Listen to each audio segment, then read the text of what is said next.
Keïta dans sa chronique Regard sur le Sahel. L'information a été rendue publique par le Washington Post et l'agence Reuters. L'administration Trump envisagerait d'imposer des restrictions de voyage ou d'interdiction totale d'entrée pour les ressortissants de 36 pays, dont 25 du continent africain. Dans une note interne signée par le secrétaire d'État Marco Rubio et envoyée samedi 14 juin aux diplomates des pays concernés, un délai de 2 mois, soit 60 jours, a été donné pour se conformer aux nouveaux critères et exigences établis par le département d'État. Des conditions qui permettront à ces pays de ne pas tomber sous l'escarcelle de l'Afrikaban.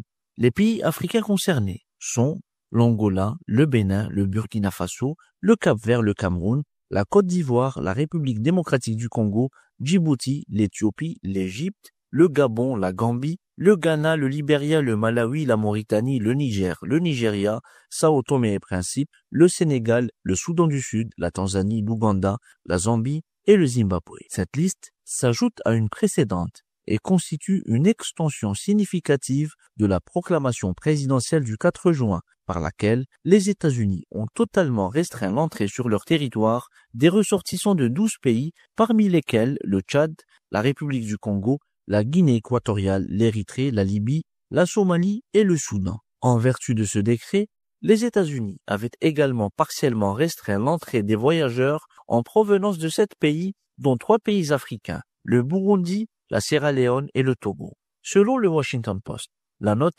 identifiait divers critères que, selon l'administration, ces pays ne parvenaient pas à respecter. Certains pays ne disposaient, je cite, d'aucune autorité centrale compétente et coopérative pour produire des éléments d'identité ou autres documents civils fiables, ou souffraient de fraude gouvernementale généralisée. D'autres comptaient un grand nombre de citoyens ayant dépassé la durée de validité de leur visa aux États-Unis selon la note.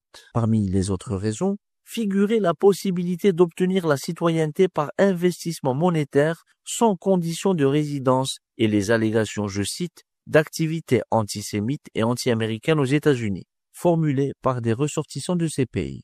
À relever que Washington met sur le banc 2 pays africains membres des BRICS, l'Éthiopie et l'Égypte, le Caire étant de très loin un important partenaire stratégique des États-Unis en Afrique et surtout au Proche-Orient.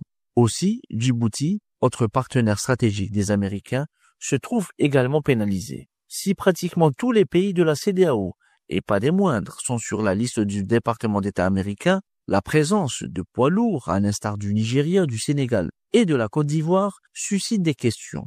Autre interrogation légitime, l'absence d'un État failli comme le Mali, alors que le Niger et le Burkina Faso y figurent. Ces questions renvoient aux motivations réelles de l'administration américaine.